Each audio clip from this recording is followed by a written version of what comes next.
חקיקה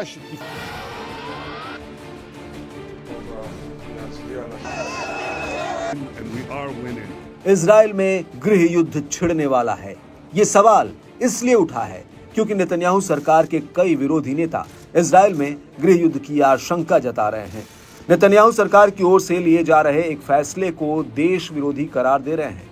Israel के state camp party के नेता बेनी गैट्स ने साल 2023 की घटनाओं के लिए नेतन्याहू को जिम्मेदार ठहराया है। इजरायली चैनल 12 को दिए इंटरव्यू में गैट्स ने इजरायली गृह युद्ध की भी संभावना के बारे में चेतावनी दी। उन्होंने कहा कि हम इजराइल के दुश्मनों के खिलाफ युद्ध से गृह युद्ध की ओर बढ़ने के कगार पर हैं। ये दावे ऐसे वक्त पर हो रहे हैं जब इजराइल में नेतन्याहू सरकार के खिलाफ ही बड़ी संख्या में लोग प्रदर्शन कर रहे हैं। प्रदर्शनकारी हमास के खिलाफ जंग रोकने से लेकर हमास के चुंगल में फंसे बंधकों की रिहाई के मुद्दे को लेकर सड़कों पर उतर आए हैं। नेतन्याहू के इस्तीफे की मांग उठ रही है। इतना ही नहीं, इंटरनेशनल क्रिमिनल कोर्ट ने तो नरसंहार के आरोप में नेतन्याहू के खिलाफ अरेस्ट वारंट तक निकाल रखा है। आरोप लग रहे हैं कि नेतन्याहू अपने विरोध में हो रहे प्रदर्शनों को दरकिनार कर इजराइल को युद्ध की आग में झोंक रहे हैं। दावा तो ये भी किया जा रहा है कि नेतन्याहू अपने फैसलों की ऐसी छाप छोड़ना चाहते हैं ताकि इजराइल की आने वाली पीढ़ियां उन्हें याद रखें। मगर अब इस आशंका को बल मिलने लगा है कि नेतन्याहू के फैसले देश को गृह युद्ध की ओर धकेल रहे हैं। इजराइल के पूर्व रक्षा मंत्री एविगडोर लिबरमैन ने भी नेतन्याहू पर इजराइल में गृह युद्ध के खतरे को बढ़ावा देने का आरोप लगाया। उन्होंने एक्स पर लिखा कि क्या नेतन्याहू ने गृह युद्ध भड़काने का फैसला किया है?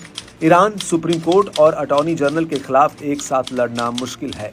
इजराइल के पूर्व रक्षा मंत्री का आरोप ऐसे समय में आया है जब नेतन्याहू के नेतृत्व वाली गठबंधन सरकार इजराइल के विवादास्पद न्यायिक सुधार योजना को आगे बढ़ाने पर विचार कर रही है। साथ ही अटॉर्नी जनरल गली बहराव मियारा को भी बर्खास्त करने की तैयारी में है। इजराइल के पूर्व रक्षा मंत्री ने चेतावनी दी कि ड्राफ्ट डॉजिंग कानून के लिए दबाव डालना, सुप्रीम कोर्ट पर नियंत्रण हासिल करना और अटॉर्नी जनरल को बर्खास्त करना इजराइल को आंतरिक संघर्ष के कगार पर ले जा रहा है।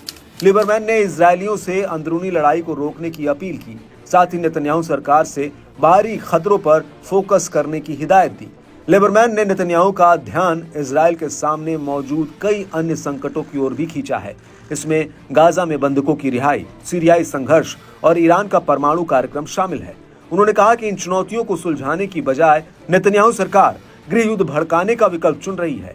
नेतन्याहू अपनी गठबंधन सरकार को बचाए रखने के लिए इजराइल की बलि देने तक को तैयार है। ये पागलपन बंद होना चाहिए। बता दें कि नेतन्याहू सरकार का दावा है कि न्यायिक सुधार का मकसद पावर बैलेंस करना है। हालांकि इसके विरोधियों का मानना है कि इससे इजराइल का लोकतंत्र कमजोर हो सकता है, देश तानाशाही की ओर जा सकता है।